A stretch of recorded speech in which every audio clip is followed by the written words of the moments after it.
एक बार स्वामी विवेकानंद जी अपने शिष्यों को पाठ पढ़ा रहे थे। क्लास के सभी छात्र बड़ी ही रुचि से उनके पाठ को सुन रहे थे। उनके पूछे गए सवालों के जवाब दे रहे थे, लेकिन उन छात्रों के बीच कक्षा में एक छात्र ऐसा भी था जो चुपचाप और गुमसुम बैठा हुआ था।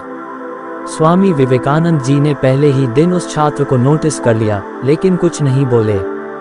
लेकिन जब 4-5 दिन तक ऐसा ही चला तो उन्होंने उस छात्र को क्लास के बाद अपने पास बुलाया और पूछा, तुम हर समय उदास रहते हो, क्लास में अकेले और चुपचाप बैठे रहते हो, पाठ पर भी ध्यान नहीं देते, क्या बात है, कुछ परेशानी है क्या? गुरुजी, वो छात्र कुछ हिचकिचाते हुए बोला, मेरे अतीत में कुछ ऐसा हुआ है जिसकी वजह से मैं परेशान रहता हूँ, समझ नहीं आता क्या करूँ। स्वामी जी उसकी परेशानी समझ गए। उन्होंने उस छात्र को शाम को अपने घर पर बुलाया। शाम को जब छात्र स्वामी जी के घर पहुंचा तो स्वामी जी ने उसे अंदर बुलाकर बैठाया। फिर स्वयं किचन में चले गए और शिकंजी बनाने लगे। उन्होंने जानबूझकर शिकंजी में ज्यादा नमक डाल दिया। फिर किचन से बाहर आकर शिकंजी का गिलास छात्र को देकर कहा, ये लो शिकंजी पियो। छात्र ने गिलास हाथ में लेकर जैसे ही एक घूंट लिया, अधिक नमक के स्वाद के कारण उसका मुंह अजीब सा बन गया।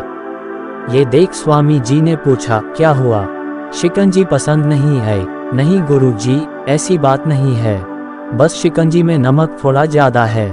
छात्र बोला, अरे अब तो ये बेकार हो गया, लाओ गिलास मुझे दो, मैं इसे फेंक देता हूँ।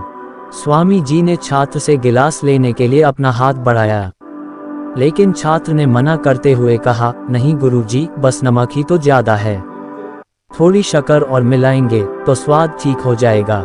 ये बात सुन स्वामी जी गंभीर हो गए और बोले, सही कहा तुमने, अब इसे समझ भी जाओ, ये शिकंजी तुम्हारी जिंदगी है, इसमें घुला अधिक नमक तुम्हारे अतीत के बुरे अनुभव हैं। जैसे नमक को शिकंजी से बाहर नहीं निकाल सकते, वैसे ही उन बुरे अनुभवों को भी जीवन से अलग नहीं कर सकते।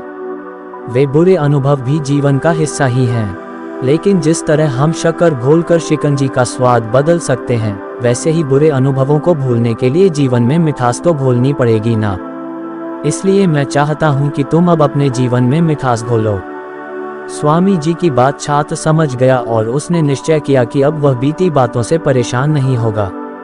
सीख, जीवन में अक्सर हम अतीत की बुरी यादों और अनुभवों को याद कर दुखी होते रहते हैं। इस तरह हम अपने वर्तमान पर ध्यान नहीं दे पाते और कहीं न कहीं अपना भविष्य भी बिगाड़ लेते हैं। जो हो चुका उसे सुधारा नहीं जा सकता, लेकिन कम से कम उसे भुलाया तो जा सकता है और उन्हें भुलाने के लिए नई मीठी यादें हमें आज बनानी होंगी। जीवन में मीठे और खुशनुमा लम्हों को लाइए, तभी तो जीवन में मिठास आएगी।